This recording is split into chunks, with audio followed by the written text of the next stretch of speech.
நிலக்கடலை உருண்டை செய்யறதுக்காக இதில் 1 கப் நிலக்கடலை எடுத்துருக்கேங்க.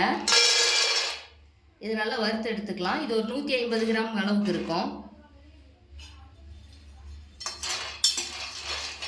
அடுப்பை சன்னமாகவே வச்சு வறுத்துக்கலாங்க. அப்போ தான் நமக்கு கொத்து நல்லா வறுபட்டு வரும். நிலக்கடலை நல்லா வறுபட்டுடுச்சிங்க. இப்போ ஸ்டவ் ஆஃப் பண்ணி நல்லா ஆற வச்சு ஒரு மிக்ஸி ஜாரில் சேர்த்து அரைச்சிக்கலாம்.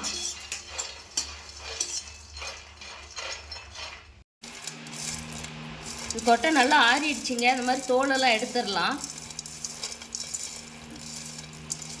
இந்த தொல்லியெல்லாம் எடுத்தாச்சுங்க. இப்போ ஒரு மிக்ஸி ஜாரில் இதை சேர்த்துக்கலாம். இப்போ இதை கொரகொரப்பாக அரைச்சி எடுத்துக்கலாங்க. அரைச்சி எடுத்தாச்சுங்க. இப்போ நம்ம 150 கிராம் நிலக்கடலை எடுத்தோம். இதுக்கு 100 கிராம் வெல்லம் இதை நான் பொடி பண்ணி வச்சுருக்கேன். இதில் சேர்த்துக்கலாம். நம்ம இந்த நிலக்கடலையை ஒரே டைமாக ரொம்ப நைஸாக அரைச்சோமோ அதில் உள்ள எண்ணெய் பசையெல்லாம் கட்டியாகிடும். அதனால தான் நான் கொரகொரப்பாக அரைச்சி எடுத்திருக்கேன். இப்போ இந்த வெல்லத்தை போட்டு நல்லா நைஸாக அரைச்சிக்கலாம். அரைச்சி எடுத்தாச்சுங்க. பாருங்கள், நல்லா நைஸாக அரைச்சாச்சு. இப்போ இது ஒரு பிளேட்டுக்கு மாற்றிக்கலாம்.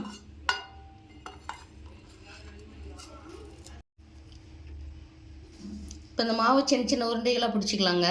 ஸ்கூல் விட்டு வர்ற குழந்தைங்களுக்கு இது மாதிரி ஸ்நாக்ஸ் செஞ்சு கொடுத்தீங்கன்னா ரொம்பவே விரும்பி சாப்பிடுவாங்க. ஒரு பாக்ஸில் போட்டு வச்சுட்டு டெய்லி நீங்கள் ஒவ்வொரு உருண்டையாக கொடுக்கலாம். இது தூளாகவும் அப்படியே ஸ்பூன் போட்டு சாப்பிடலாங்க.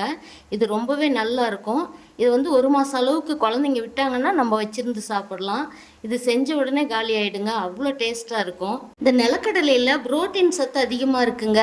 இன்னும் நிறைய சத்துக்கள் இதில் அடங்கியிருக்கு. இது சின்னவங்கலேருந்து பெரியவங்க வரைக்கும் எல்லாருமே சாப்பிடலாங்க.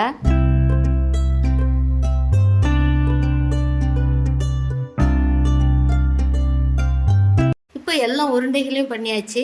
இதே போலவே நிலக்கடலை லட்டு உருண்டை நீங்களும் செஞ்சு பாருங்கள்.